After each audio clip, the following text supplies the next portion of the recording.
I'm going to show you guys how to paint an aquarium background black. You could go, you have different routes with backgrounds, whatever. These things, I believe, are total junk. I think I spent $15 on this. You spray it, it sticks to the back. I don't know. It's not worth it. You could go more towards a permanent route because they fall off after a week or two. What I do is I paint mine black. This is RUST-OLEUM. It's chalkboard paint. This is a more permanent fix, and it really makes your fish pop, especially if you have lighter colors.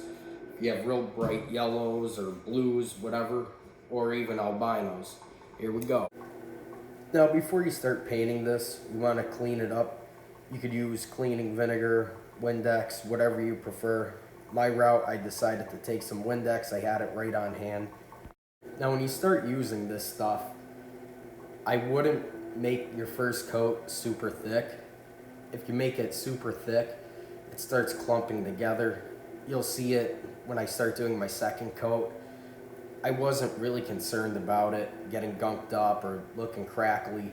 This is the back of it. It's facing towards the wall. If I had this in a hallway or somewhere where you could see the front and the back, I would have taken my time a little bit better, but in my case, I wasn't worried too much about it. This is where I start my second coat. The second coat, you could put this on a little bit thicker if you want to. In between coats, you want to wait 25 to 30 minutes. This stuff will dry pretty quick as long as you're not putting it on super thick, which I tried not to do. Now the edge is up in the corner by the black trim of the tank and over at the bottom edges with the black trim as well. So the top and the bottom of the tank. I wouldn't worry about this too much till later on. Some people, they do that first. I chose to do it last. It's whatever you prefer. Right here I'm touching up the top trim and the lower trim in between the second and third coat. Now I'm actually painting the front of this, which I'm gonna flip the whole tank around. I have live fish in here. I have to do a water change. So what I'm doing is I'm just flipping this tank over and I'm using that light to my advantage to see what areas I gotta darken up. It really helped this way. You could do it whatever way you like. This actually helped me out a lot. This is my third coat. For the third, I decided to use a brush instead of the roller. It wasn't my best idea. They have different textures to them. The roller is a lot smoother. This makes it more grainy. Now, in my case, it really doesn't matter. Somebody else it might, but this is facing towards a wall and you can't see it from the inside of the tank when I flip this. Now this is coat number 4. This is where it starts getting real dense.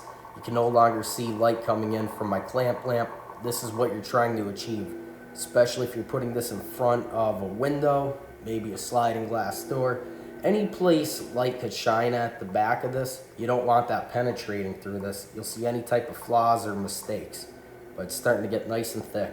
All right, this is the last coat. Now you can see a bit of the grit from the bristles of the brush that I used.